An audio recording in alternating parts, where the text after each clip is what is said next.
What's up, everybody? Sixer Fixer here. Jesus. All right.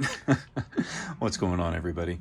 This is Matt, also known as Sixer Fixer, doing a quick little book review of some of the things I got back from CGC today. So these are fresh out of the box. Just wanted to go over some of the 9/8 and a couple of the other books that I got slapped from my PC.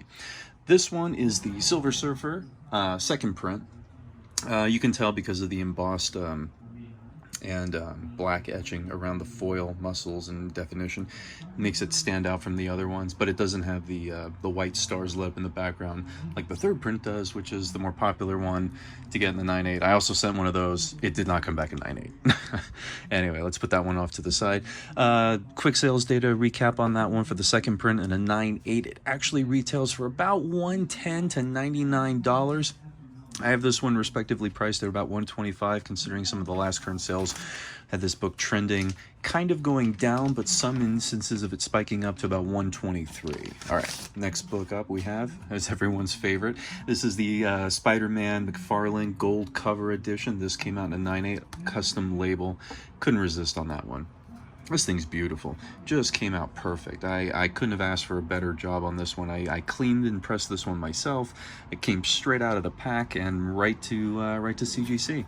It does have one small little defect, like right here, which is why I probably didn't get like a 9/9 or something. I don't know. Maybe I'm just being too optimistic. All right, next book up. This is one of my personal favorites. This is Spider-Man number 13. Homages the cover number 1, but the way they do it with the black suit. Oh, I love this. And then, of course, McFarlane loves doing his little logos in here, and the way they etch this in black, I just absolutely adore this cover.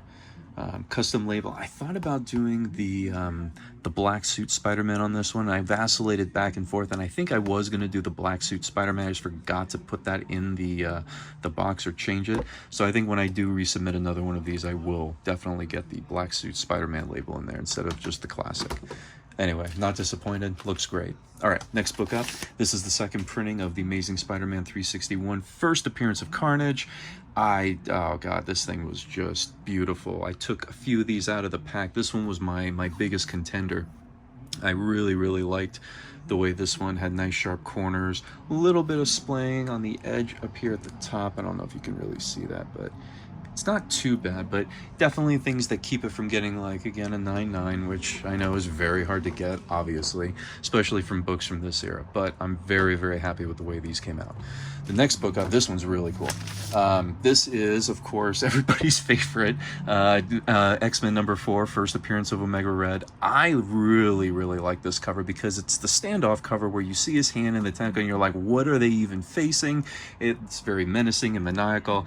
It's a very, I love it. I love this cover. And I got that custom label in here, and that thing was just, that is just a gorgeous custom label. I don't know if I can really show it off that great. Unfortunately, got some glare here. I'll have to work that out, but yeah, that just, oh God, I love this book. And in a 9/8, it's perfect. Okay. Now, just to kind of recap some of the sales data from these, this one retails for about $165 because of the custom label. Sales data indicates that this book at one point during the comic boom was at almost $313. That was its floating average, and the average sale price could go up high as like $360.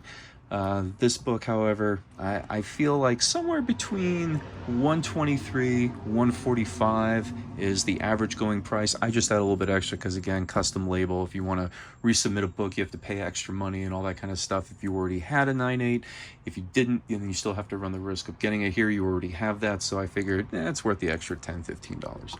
All right, this book, unfortunately, has dropped considerably since the comic boom decline, but it still hasn't lost all of its value, and it still holds strong at right around $240. Again, custom label adding into that factor probably would retail for about $225, $230 without the label. Same thing with this one. This book's about $145, $138 without the label, and this one goes for about $175 is what I'm factoring, but with the custom label could be as high as $200, but I would say still for a 9/8 crispy copy with a really nice label attached to it, $175 is a very fair guesstimation as to what the value might be. But also it depends on the time when you sell the books. but these aren't going up for sale just yet. For right now, these are just going to go into inventory, and I'll sit on these for a bit and probably display them and use them for my decor. All right, now here's a book that I absolutely got slabbed for decor. It's going into my PC. Had this book since I was a kid. Bought it fresh from a convention in Colorado, where I believe J. Scott Campbell was actually signing these. Now, I didn't get it signed, but I did pick up a preview issue for probably $1, $2, maybe $3. I'm not even sure.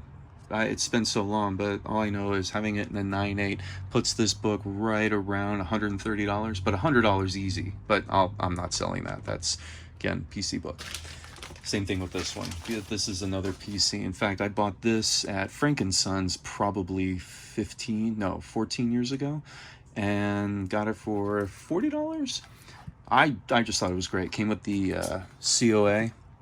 So when I sent this in to have it slabbed, I didn't do any kind of cleaning or pressing because I was so nervous about damaging this cover.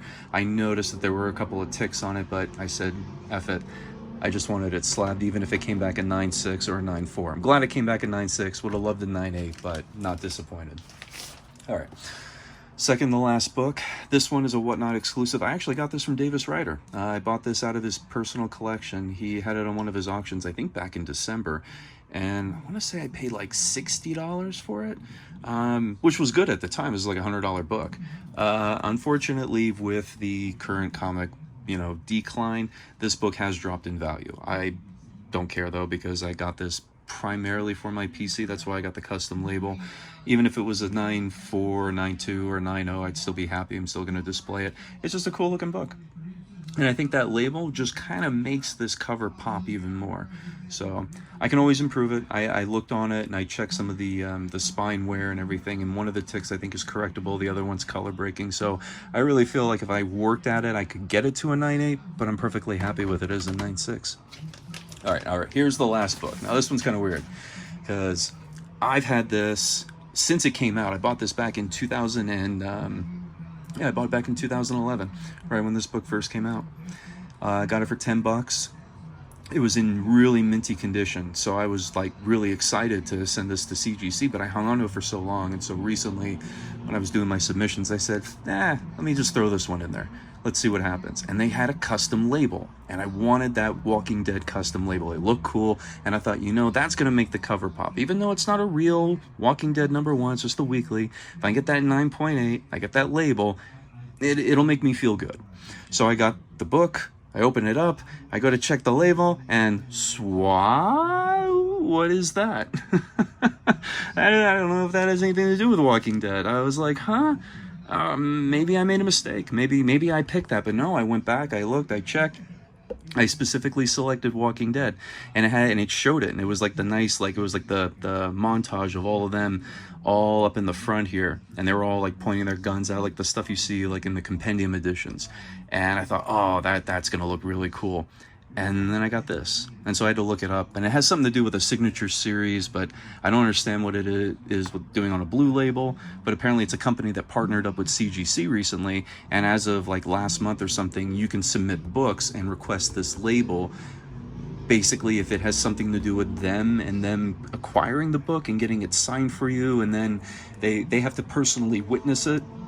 So if they witness the person signing the book, then they keep it in their custody, and then they transport it back to CGC, and then they can authorize it. And so you can get a gold label on a book you didn't personally take to get signed at a CGC authorized place. I guess they'll do it for you.